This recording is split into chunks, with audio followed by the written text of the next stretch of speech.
መቼም አሁን ባለንበት የዲጂታል ዘመን ትክክለኛነቱ የተረጋገጠና ደህንነቱ የተጠበቀ የመታወቂያ ስርዓት መኖሩ ለሀገር እድገት ምን ያህል ጠቃሚ እንደሆነ ለመገመት አያዳግትም።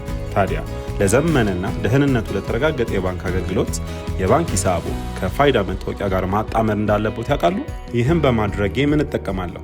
ባንኮችስ ከዚህ ምን ይጠቀማሉ ብለው እያሰቡ ነው? ባሉበት ቦታ ሆነው ደህንነቱ በተጠበቀ ሁኔታ ገንዘብ ለማስተላለፍ፣ የብድር አገልግሎትን ለማግኘት በአንድ ፋይዳ መታወቂያ የሁሉንም የባንክ ሂሳብ ለመጠቀም ይረዳዎታል።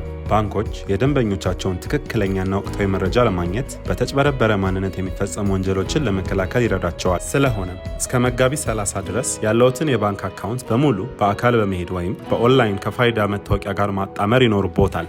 ያስተውሉ፣ የፋይዳ ቁጥሮ ካልደረሰው ወደ ኮከብ 9779 መሰላል ይደውሉ።